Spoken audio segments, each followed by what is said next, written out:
पालघर जिल्ह्यात आज पावसाचा रेड अलर्ट. जिल्हा प्रशासनानं शाळांना जाहीर केली सुट्टी. मोडकसागर धरण ओव्हरफ्लो होण्याची शक्यता.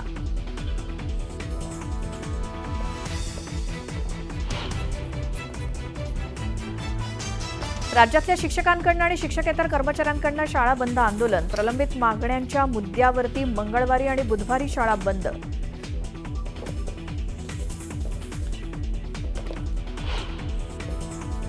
विचारून गोळ्या मारल्या आणि इथे ही सगळी मंडळी निष्पाप हिंदूंना भाषा विचारून चोपतायत.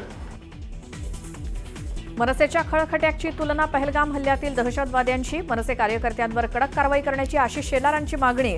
तर नरसंहार करणाऱ्या दहशतवाद्यांना आधी शोधा, विरोधकांची टीका.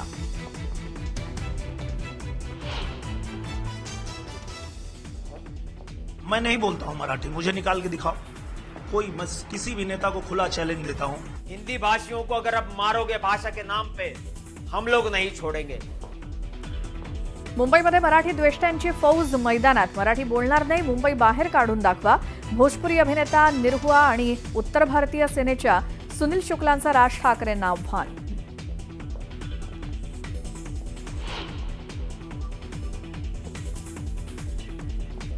जे काम उद्धव ठाकरेंनी एक आमदार असताना पालकमंत्रीपद सुनील तटकरेंच्या मुलीला देण्यात आलं, तेच काम देवेंद्र फडणवीसांनी सुद्धा या ठिकाणी करण्यात आलं.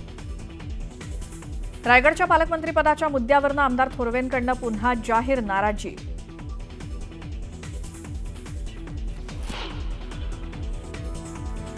शेतकऱ्यांच्या कर्जमाफीसाठी बच्चू कडू आक्रमक. 7 दिवसात 138 किलोमीटरची काढणार पदयात्रा. अनेक गावात होणार सभा.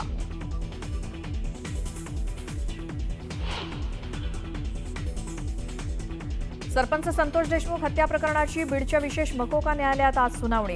वाल्मिक कराडच्या दोषमुक्तीच्या अर्जावर न्यायालय निर्णय देण्याची शक्यता.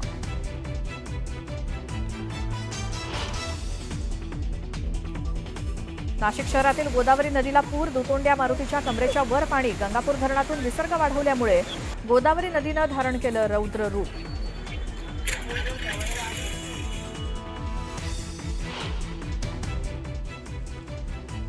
मराठवाड्याच्या पाण्याची चिंता मिटली. जायकवाडी धरण 50% भरलं. धरणात 16,295 क्युसेक वेगानं पाण्याची आवक सुरू.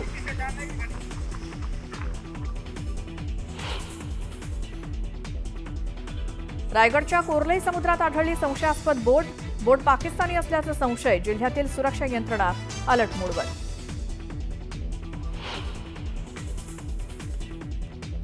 हिमाचल प्रदेशच्या अनेक जिल्ह्यांना आज पावसाचा रेड अलर्ट. आतापर्यंत पूर आणि ढगफुटीमुळे 78 जणांचा मृत्यू.